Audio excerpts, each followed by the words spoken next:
Welcome back to the While We're Waiting Hope After Child Loss podcast. I'm Jill Sullivan, your host and one of the co-founders of the While We're Waiting ministry. If you've experienced the loss of a child and are interested in attending one of our free weekend retreats around the United States or Canada, just visit our website at whilewe'rewaiting.org and get registered. We'd love to have the opportunity to serve you at one of these events. Today, we're going to pick up right where we left off last week in my conversation with Kristi Kirk. In the last episode, Kristi shared the raw realities of her story, the sudden loss of her husband, the devastating death of her son, PK, and the deep fear, questions, and lament that followed. Now we continue that conversation by looking at what came after the initial shock, how grief unfolded over time, how faith was slowly rebuilt, and how Kristi learned to live again without leaving her son behind. In this episode, Kristi offers practical wisdom for those in the early days of grief, reflects on walking through PK's senior year without him, and shares how her understanding of God's character has been reshaped through suffering. We talk about truth versus feelings, the gift of community, and even the loss and return of music and worship along the way. If you're feeling a bit shaken right now, I hope today's episode reminds you that you have not been abandoned by God. Here is part 2 of our conversation. So you've been through 2 very profound losses in your life, the loss of your husband and the loss of your son. Do you ever find yourself worrying about when is the next shoe going to drop? Has that been an issue for you? Yes, I struggled with it a lot, especially in the beginning. I would say very intensely for a while. I felt afraid a lot. I remember when my girls were riding with someone else, I would be scared that something was going to happen to them. When I would watch them leave, sometimes I would almost be shaking. And I was really in a battle because I did not want to limit their lives. I wanted them to enjoy being exactly where they were at, and I did not want my fear to be hurting them. One of my daughters has struggled with fear quite a bit herself, but I definitely battled that and had to work through it and pray through it and take steps so that I was really monitoring how that was affecting my life and my daughters.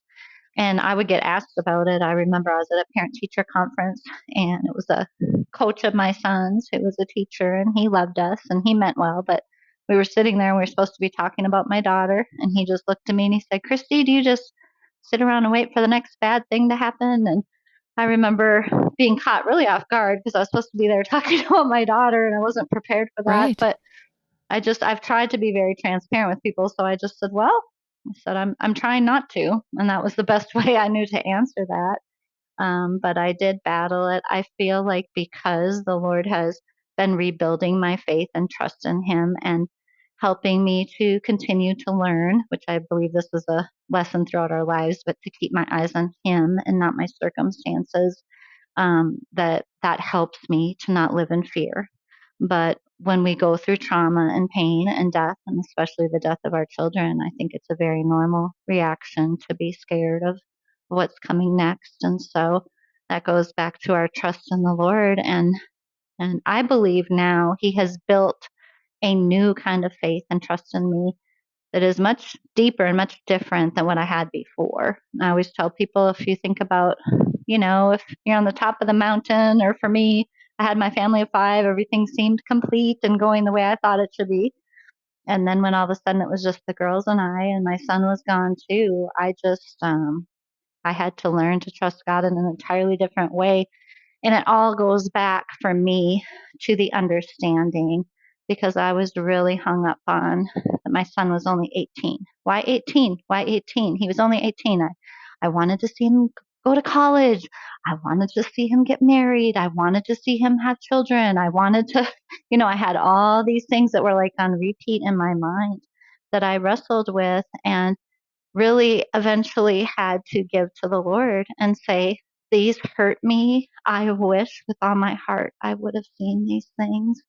I don't understand why He died at 18, but I'm asking you to help me to trust you anyway. And I pray and pray for the peace that passes understanding, because my mind cannot grasp it, why it would make sense. It won't make sense to me. So I pray for the peace that passes understanding, So as I try to keep, by God's strength and grace, my heart and mind in Jesus, then I believe He has given me that peace, even though I can't understand. Yeah. And that is a prayer that I think He loves to answer. That prayer for peace that passes all understanding, because I've experienced that myself. And yeah, I'm thankful for that peace, for sure. And I think He understands our questions. I'm very comfortable with people's questions and not understanding, because I've had so much of that myself. I think a lot of times as Christians, we kind of isolate ourselves because we're concerned about sharing those fears or not understanding or questions. We worry about, what will other people think? Will they think we're not people of faith? Will they think that we're not following Jesus? And I really believe that the strongest people are the ones who can say, I'm hurting. I don't understand. I just need Jesus. Yes. And that's the beauty of lament. That's right. As you mentioned earlier. That's right. That's what lament is all about. Yes. And, PK died in 2013, I think you said. Hannah died in 2009.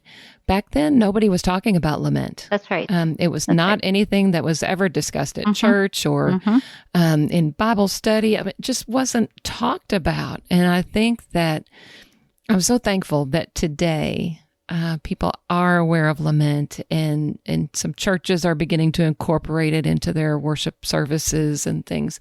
I think that's so important. It is. So important. Because there are people lamenting everywhere, and not just child loss, but all kinds of things that we can lament. And it's biblical. That's right. It sure is. And it's just crying out to God. And He wants us to.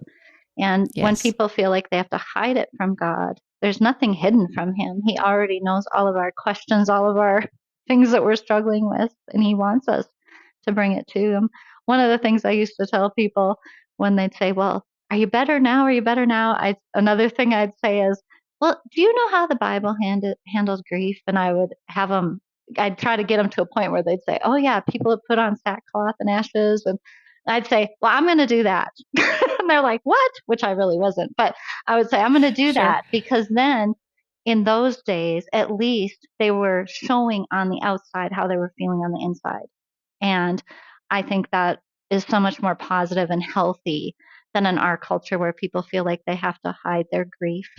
And in biblical days, it just was right there. You didn't wonder. That's right. That's right. That's right. And even, years ago in the United States, people would wear black when they were mourning, for a period of time. And that's left behind. We don't do that anymore, And so, yeah, I think we're more expected to hide our grief and stuff it down and not bother other people with our grief, maybe sometimes. Paul Tripp has a quote. He says, God doesn't expect us to put a plastic smile on a broken heart. And I love that. Such a good quote. I think, that's truth. And for men, I have even more of a heart for, as far as the pressure they feel, big boys don't cry, how they feel like, well, I'm trying to remember this gentleman's name. I can't remember his name, but he said that, I think he said there was a book, and it was Women Cry, Men Sigh, and that men just don't have the same permission to cry. But even women, say, oh, I'm sorry when they're crying. And it bothered me so much. I thought, why are they all these apologies for tears? God, I believe with all my heart, God designed our body. He's our creator. He gave us tears. So why are we apologizing for tears? And so I started digging, and I found a study where there's actually stress hormones in our tears. So when we cry, we are actually releasing stress. And so I was going around for a while. My daughters, it was driving me crazy, because I was saying, I'm just emotionally detoxing. But that's what tears are. It's the stress relief, and God gave them to us. And so we need to know that we can. And then the interesting thing is, laughter works the same way. So when we laugh, we are also stress releasing. And people who are grieving also struggle with laughter, because then they think they're betraying the one who died. And I always say, please think about what they would want for you. They would want you to laugh. And if we're laughing, even though we're grieving, that's not a measure of our love. We still love them just as much. And then if that doesn't help them, I always say, well, think of if the role was reversed and you were the one who was gone and your loved one was here, would you want them to laugh? Would you want them to have moments of joy when they could? And they're like, yes. I'm like, well, they want the same for us. Right. Yeah. And laughter is such a great release. Mm-hmm. We have these retreats for bereaved parents, and absolutely there are tears. We cry as we share our stories and talk with each other.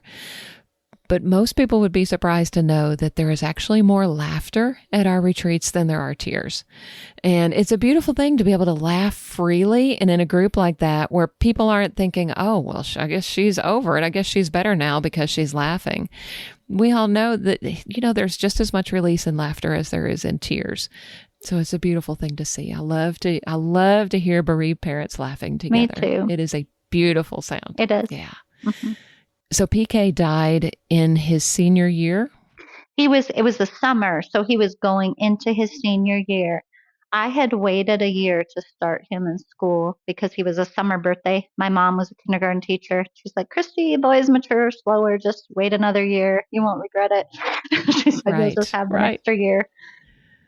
Yeah. So you had to go through all of the senior year things. Yeah, I went through all the senior year. And I went to the events to try to support his friends because I had spoke at his funeral. And one of the things I told his friends and teammates, I said, what I'm going to ask you to do is to make your life great in honor of him, to realize that you don't have to stop now and not have a wonderful life, but you can go on and move forward in your life. And that can be honoring to him.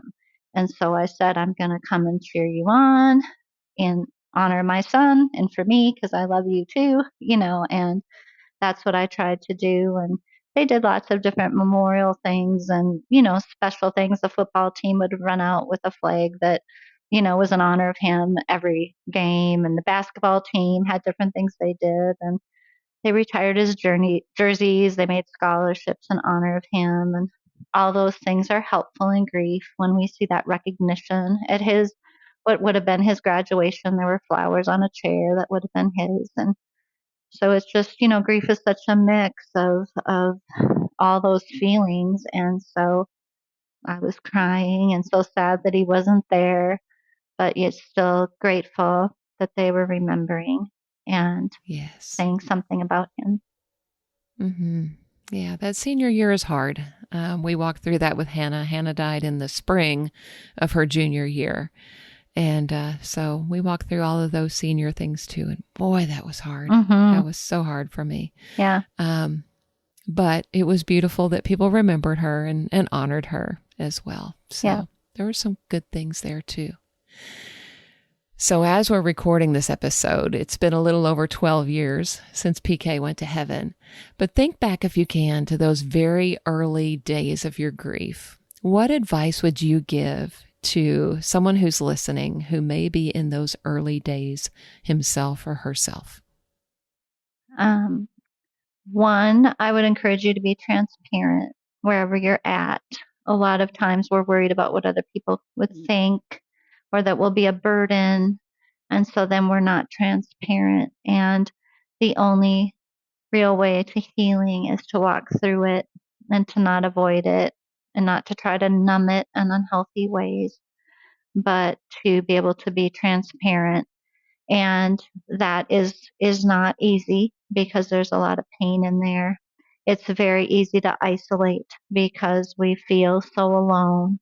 We feel like nobody understands.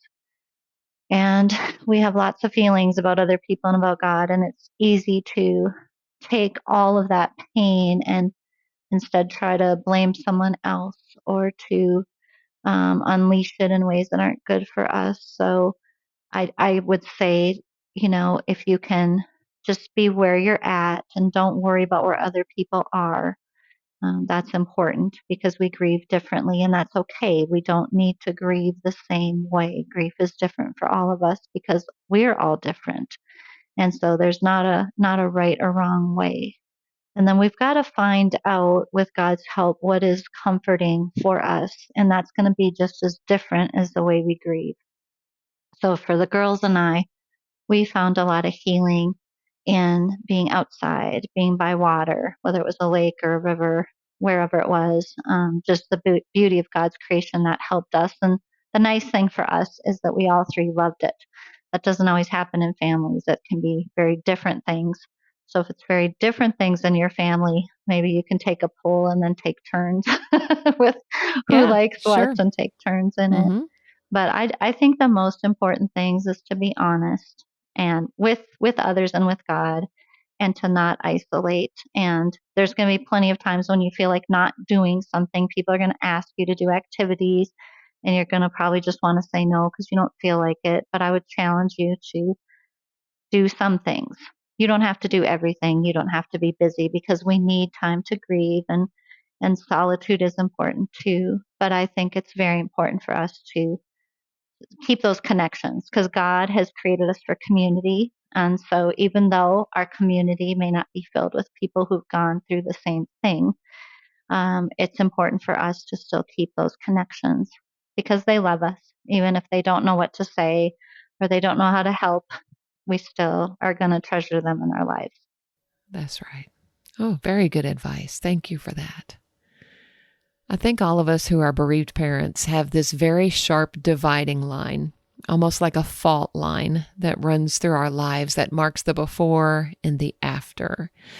So think about the before Kristi and the after Kristi. How is she different? Well, I think that one thing, and my girls experience this too, is one of the differences is that things that used to be upsetting or seemed significant or like, why did this happen, seem very trivial, because our perspective changes in grief when we've lost our child. It's just such a thing that's so hard to describe. The people on here can understand it because they've had children die, and so it's something that we don't want to understand, but we do.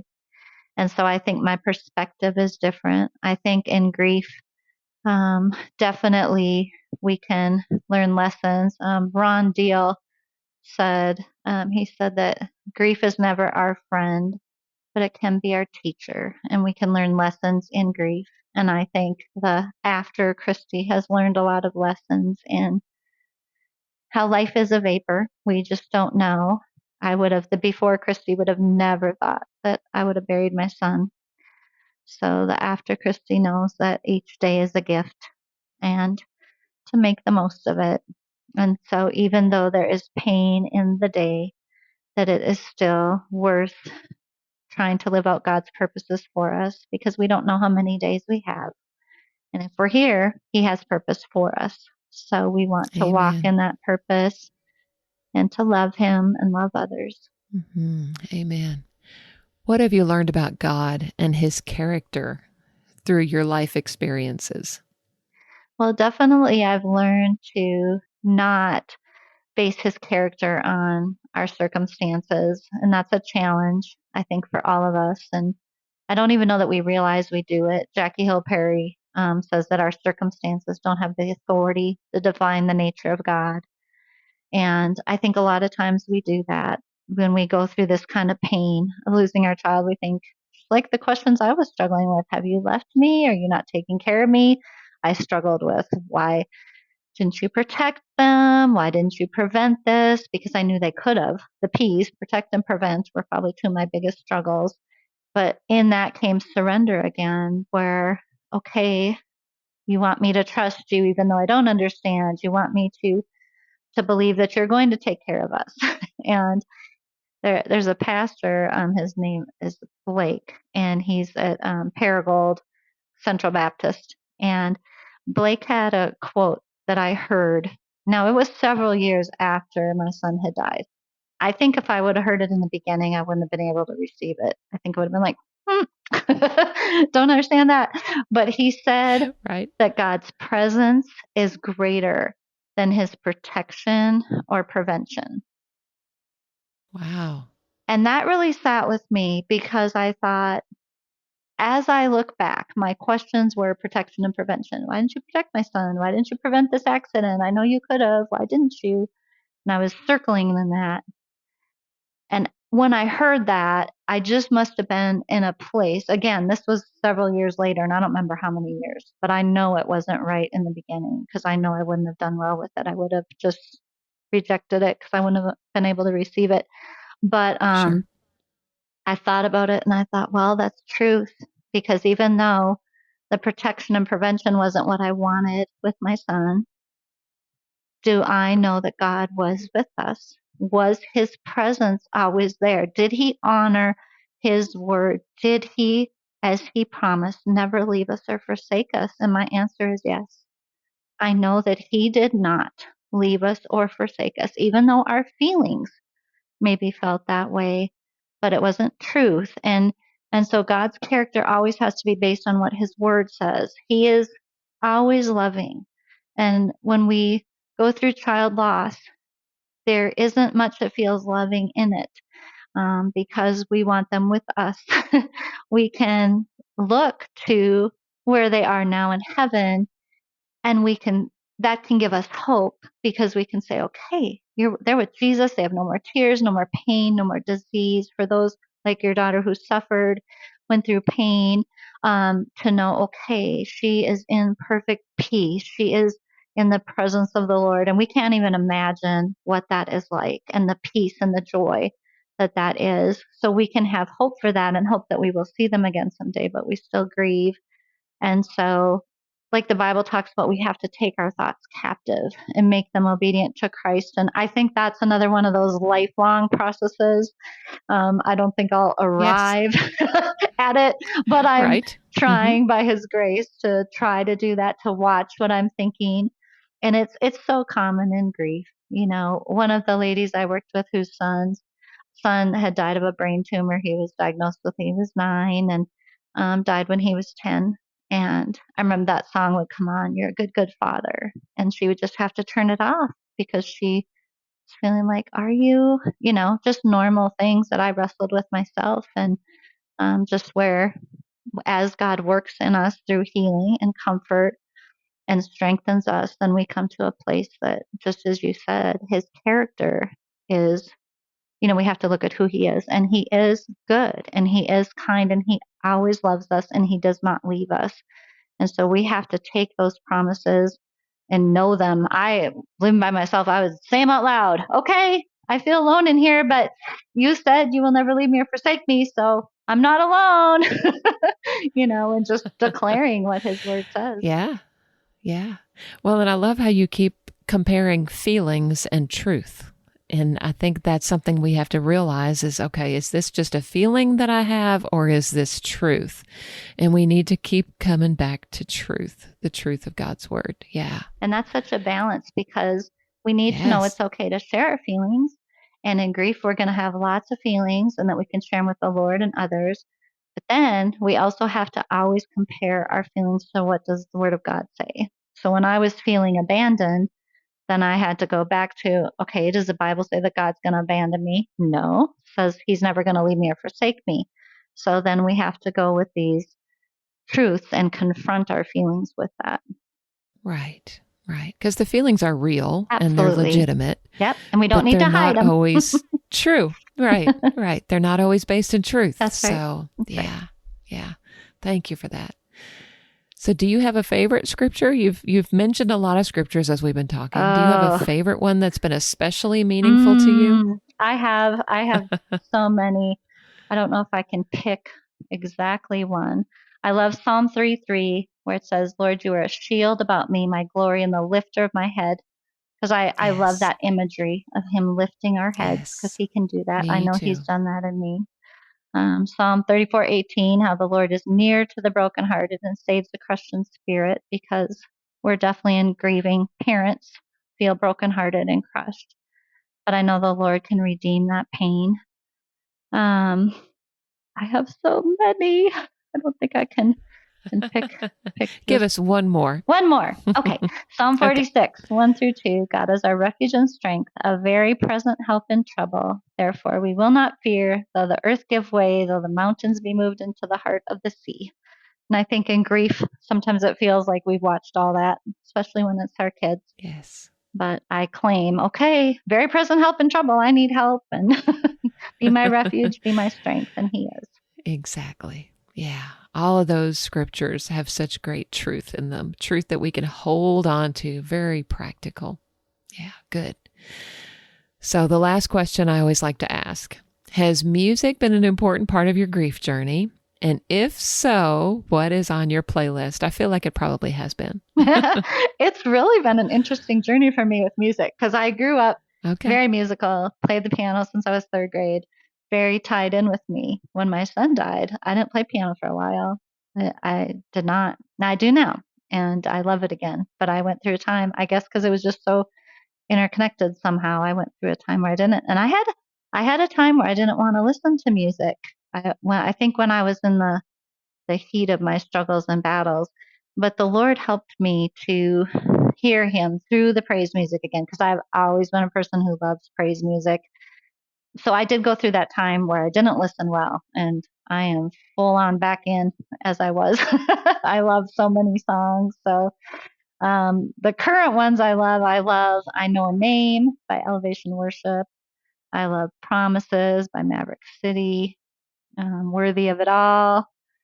I can't even read what I wrote there. That's terrible. Same God, Trust in God by Elevation Worship.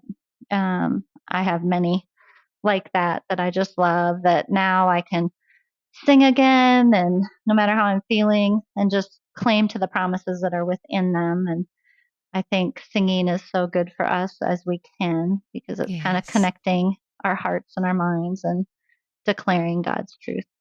Absolutely. And I hope that's an encouragement to someone who's listening that's lost their song, that just can't find it again, that it does come back. The song comes back, the music comes back, Yes. the color comes back. That's right. It just takes time. Yes. And it's a different amount of time for everyone. That's right. But yeah, just keep clinging to the Lord and holding on to those things that we know are true. And those things do come back. Now, you have a website and a blog. You do some speaking at events. How can people connect with you if they'd like to do that?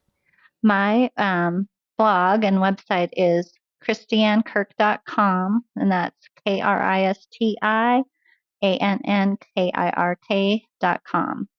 And so there's an email connected with that where people can reach out to me. And I lead some grief groups in Jonesboro, Arkansas. So I am continuing to learn a lot about grief as I'm working with parents who've had children die, people who've had spouses die, and walking through grief with them. Yeah. Well, and we've got a lot of listeners that live in Arkansas, since that's where While We're Waiting is based. So I'm sure people will be glad to know about those resources, those in-person resources that are available for them in Northeast Arkansas. That is great. All right. Well, thank you so much. Is there anything else you'd like to share before we go? Well, I just like to thank you for the work you do. And I stumbled onto your site at one point in my journey. I don't remember when, but I know I was feeling really alone. And I know when I started reading other people's stories, that it just helped me to see what a community is out there. We wish that we weren't a part of that group. We always say it's the group we never wanted to belong to. But I am so thankful for your work and the outreach you have through your website and your retreats, because I know that you are blessing many. Two young dear friends of mine whose baby died, they recently had been to a retreat and just were so touched. And so I'm very thankful for the work that you do. Oh, that's wonderful to hear. And the group that you're talking about is our Facebook group. We have a large private Facebook group called While We're Waiting, Support for Bereaved Parents, that any bereaved parent can join. You just have to request to join, and there are some screening questions just to make sure you are a bereaved parent. And like you said, there are people talking to each other in that group really 24 hours a day. Yes. Lots of sharing stories of our children and posting pictures of our children, but a lot of asking questions and things too. Like, how do you handle the holidays coming up? And, how do you deal with your child's belongings and things like that? So there are always conversations going on.